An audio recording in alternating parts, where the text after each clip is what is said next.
Hi guys, ito na nga at nagpe-prepare na nga ako papunta sa mga or bumisita sa mga National Museum sa Manila.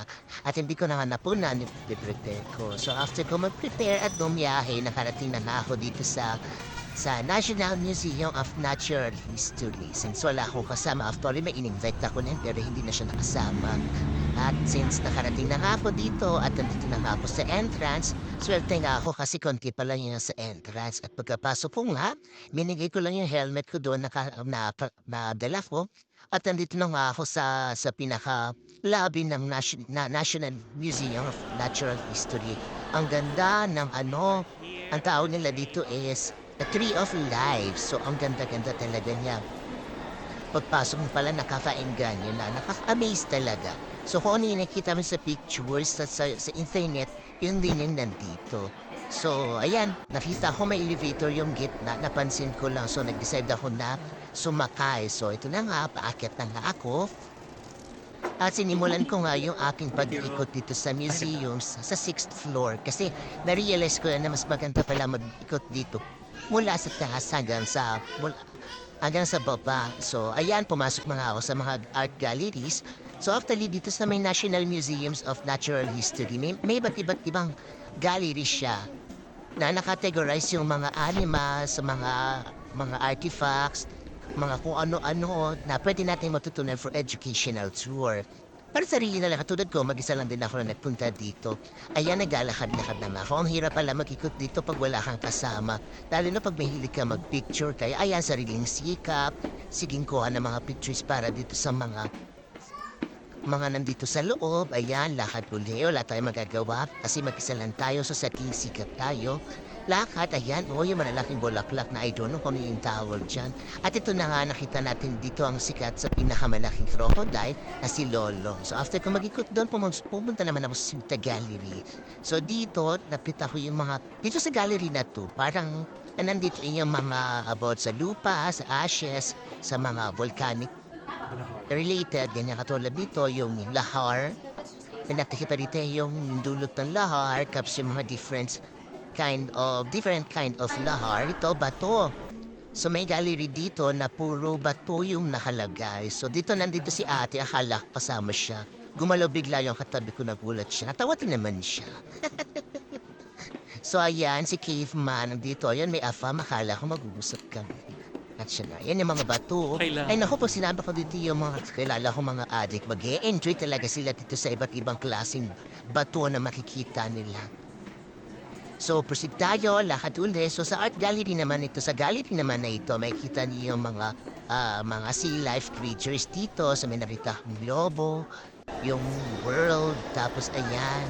So, after that, tatapos ko na yung 6th floor, I decided to go down naman. So, naglakad naman ako papuntang 5th floor. So, dito sa gallery na to, nakikita naman natin dito yung, ayan, ayan, hindi ko tatawag dyan.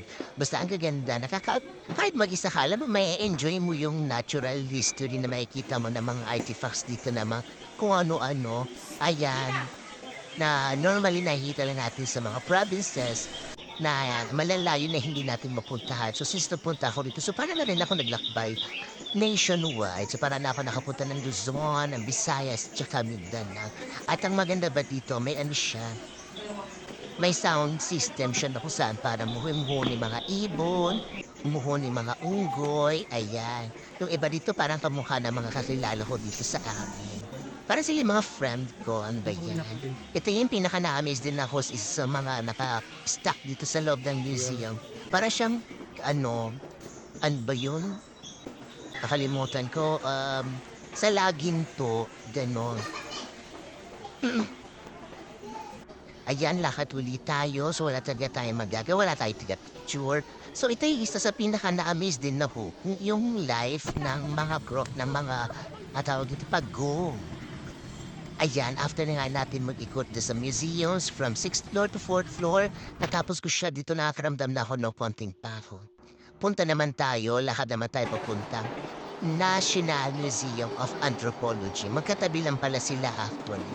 So hindi ka talaga mabuboring dito sa pag-iikot mo sa mula natural history, punta naman tayo ng anthropology. So, sa part na to naglalakad ako.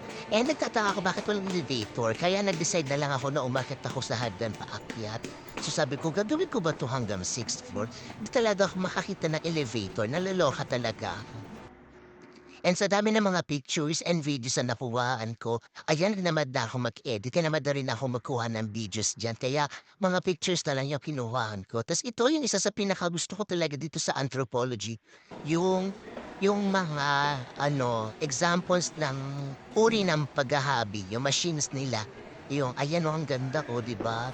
Na-amaze talaga ako dito. Kaya nagkuha talaga ako ng video dyan. Tapos ito naman si Kuya, ay, ano ba yan? Alam, may pagtingin sa akin, nakakainis. Parang mahal ko na siya. Ayan na, na-amaze talaga ako dito. Sa lahat ng nasa museums, dito talaga ako na-amaze. First time ko makakita ng ganyan. At ito na nga. After ko maikot yung anthropology, nakakita na ako ng elevator. Hindi ko alam na meron pala talaga siya nakatago. At paglabas ko sa elevator, naligaw pa ako. Hindi ko alam kung saan yung exit. Lalong-lalo na kung may kasama ka ditong kaibigan or grupo kayo na pupunta dito sa museum sa to sa anthropology.